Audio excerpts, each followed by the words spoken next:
Hi hello મિત્રો, good morning, Radhe Radhe, Har Har Mahadev. શિયાળાની શરૂઆત થઈ ગઈ છે અને લીલોતરી શાકભાજી બધી આવી ગઈ છે। આજે આપણે મેથી અને બેસનનું શાક બનાવવાનું છે, તો હું તમને એના ઇન્ગ્રીડિયન્ટ્સ બતાવું છું કે કેવી રીતે કરવાના છે। આપણે એક કઢાઈમાં તેલ લઈ લીધું છે। તેલ થોડું વ્યવસ્થિત મૂકવાનું છે, તમે આનાથી થોડું વધારે મૂકવું હોય તો મૂકી શકો છો। હવે એના માટે કયા કયા ઇન્ગ્રીડિયન્ટ્સ છે હું બતાવું છું તમને। એક તો લસણ છે અને લીલા મરચા છે, જે તમે તીખું ખાઈ શકો એ પ્રમાણે, અને આ છે ચણાનો લોટ, અને આ છે આપણી મેથીની ભાજી, અને આ છે આપણા બધા મસાલા। હવે આપણે બનાવવાનું ચાલુ કરીશું। તેલ આપણું આવી ગયું છે, તેમાં આપણે થોડી રાઈ લઈશું અને જીરું છે અને હિંગ છે।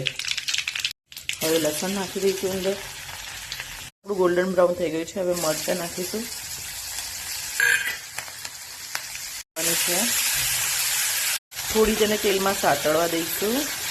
હવે બધા મસાલાનો ઉપયોગ કરવાનો છે। લાલ મરચું પાવડર છે, મેં 1.5 ચમચી લીધું છે।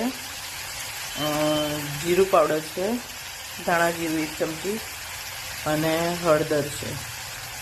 હવે આપણે મીઠાનો ઉપયોગ કરીશું। મીઠું માપનું નાખવાનું છે, કેમ કે ભાજીમાંથી ક્ષાર છૂટે એના માટે, વધારે શાક ખારું થઈ જાય પછી।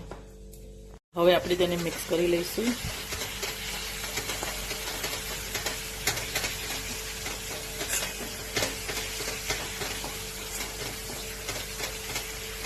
જો તેનો કલર પણ બહુ મસ્ત આવી ગયો છે।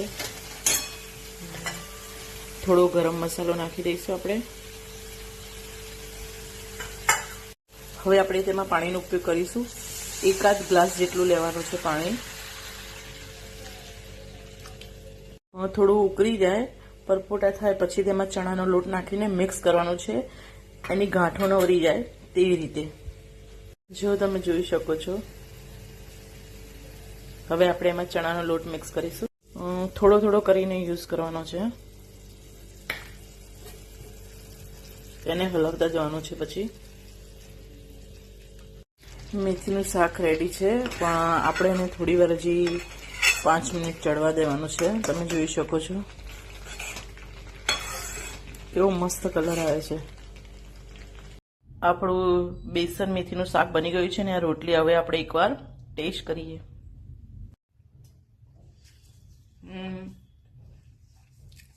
બહુ જ મસ્ત બની છે।